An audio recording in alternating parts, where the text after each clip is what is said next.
Me mo bibi akwa baba amobi TV any day 8th of Barima Asumadu Sakyi me Thanksgiving and rana e kra behwe wo hwe ahofo a e ba kom ha ene ahemfo mpanyimfo akese a e ba kom abetare Barima Sarfo echi a na eye ni kapa ene ye ne Thanksgiving edi program ni na aba na wiye me be gina akonya so ne ada obi bia ase obi bia subscribe am obi TV obi bia like am obi TV obi bia wo share me program na bibia na meda obi bia ase afa so ahemfo e ba betare friends betai Barima Sarfo echi kumawu ahemfo ni na ene ahoho ni na e beda obi bia ase se mo betai ye hia chi ma ye kra na chi afa so obi bia ro jai nembre and so onya nembre e ba krom ha because of a year into no in associate that will be the as me say ye and your last day I enumerate did not associate the so but more than so be subscribe my channel na mama na enye no kwa da bia de me de baba exclusive interviews never be brain na me mama amobi tv so e da so wo chamber na wo tie me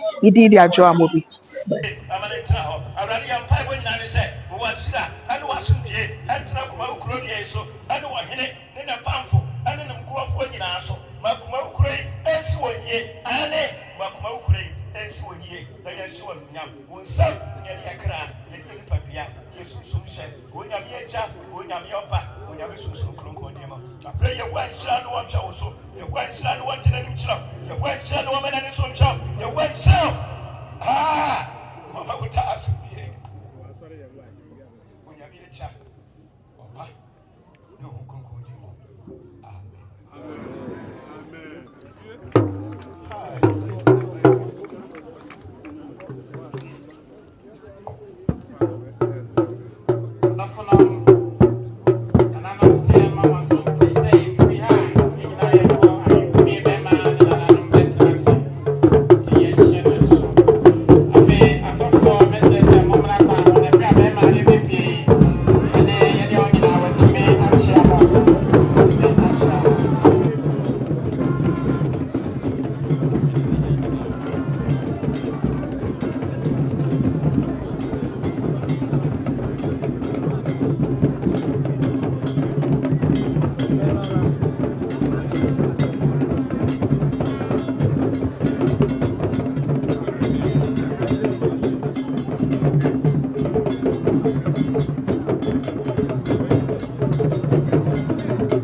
ɛdɛ dɛ me ne ɛkuku dam ɛna ɛwɔ ha wohwɛ me nsa nifa so yi a me ne nana wusu ɔba abaase besoro abaase hene onie wɔto aso yɛ nana akyamfoɔ kumawuhene aso ɛhene ɛsoso nie na ahwɛ me ne me tata bɛ kuri fufu a nana tia me nya no ɔno nso ɛwɔ ha na kyɛ deɛ ne de ambulance. I'm in between these great men that I say I'm will be I'm blessed. It's another major points for Thanksgiving as the many of them and the agent had to say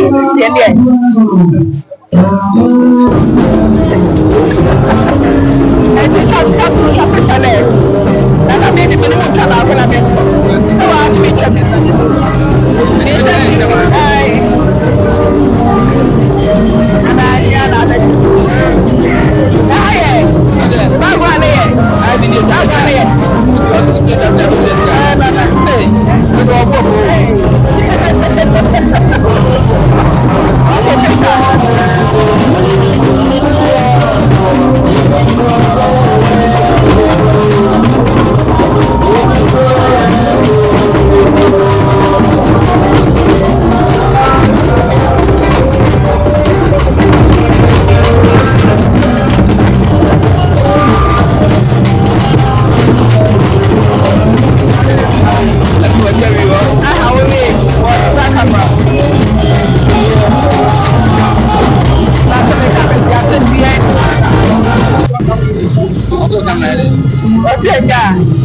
and about 1,000 Ghana.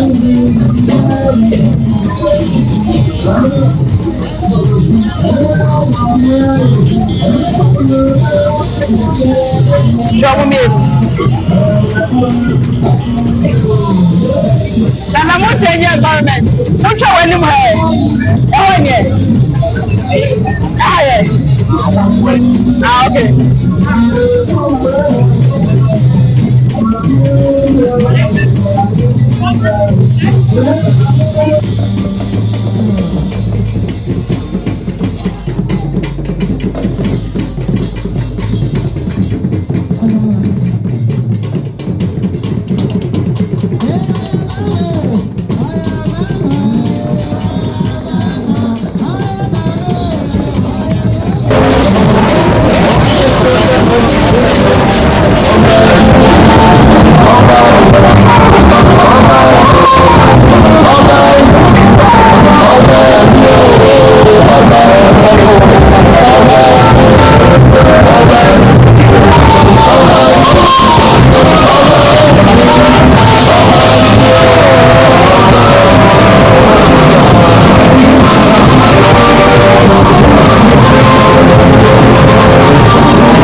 But all the same no. Yem ben.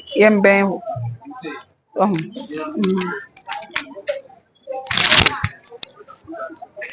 Yem ben ona mesi menya na. One bread.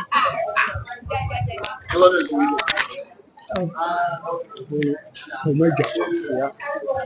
Some coin. Yeah, all the Casao. James and Manon, when I was my. So we more. We know to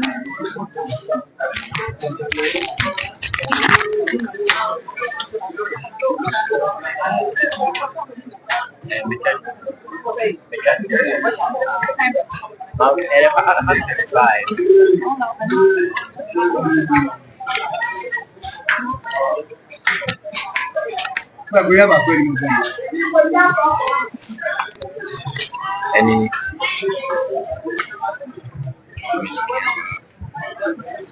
other side.